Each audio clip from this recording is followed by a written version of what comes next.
Maverick News presents The Rick Walker Show.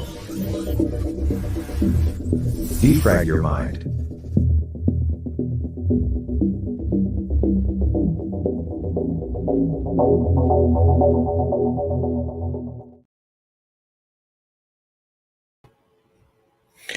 Good evening, Maverick family. Good evening, new viewers from all over the world.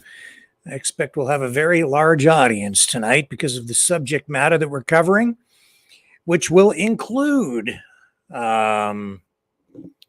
review and analysis of the confrontation between protesters and Prime Minister Justin Trudeau yesterday in Belleville. But tonight, we have a special guest joining us. Kyle Kemper will be here, and he's going to answer a few questions, give us his thoughts on what happened to his brother, Justin Trudeau, yesterday in Belleville. Probably even more important than that, though, Kyle Kemper will talk about Robert F. Kennedy Jr. Kyle has become a big supporter of RFK Jr., even took some time to meet with the presidential candidate in person. They spent some time together. He'll talk about that and tell us why he thinks that RFK Jr. is the best man for the job in the White House. But I know all of you are eager to find out what Kyle will be thinking about the how can I even describe that yesterday? That was an exhibition of emotion on the streets of Belleville, where JT was there to make sort of a campaign style stop in town and meet with some local municipal politicians. But he had to cut his trip there short because the crowd that gathered was, to say the least, very vocal. And the big question surrounding all of that is what was being shouted at the Prime Minister. We'll talk about that. Were some of those insults being hurled at the Prime Minister yesterday anti-Semitic? We'll let you be the judge in a moment. What else do we have for you tonight? Well, next week they will be having hearings, inquiries into unexplained, unidentified flying objects or aerial objects. So we'll show you what's going on with that as a preview of what's to come next Wednesday for those hearings. Also, Joe Biden today addressing artificial intelligence. He kind of shuffled in, made a statement, and shuffled out and refused to answer some important questions as he made his way out the door. We'll show you video of that. Donald Trump, he says if he's reelected, he will impose the death penalty on anyone who gets involved in human trafficking. This after seeing the Sound of Freedom movie. So we'll have that story as well. What else can I tell you? Those are the main highlights for tonight. We'll have that statement from Trump as well. But let's get right to the nitty-gritty. Let's get down to it. Let's get to the main story of the night. The angry protesters who confronted Justin Trudeau in Belleville. That's going to be what we'll talk about first up, and then we'll go to the interview with Justin Trudeau's brother, Kyle Kemper. They both have the same mother, Margaret. And Kyle has been on this program before, generously has agreed to give us some of his time here today, and we're looking forward to having the conversation. I will be right back.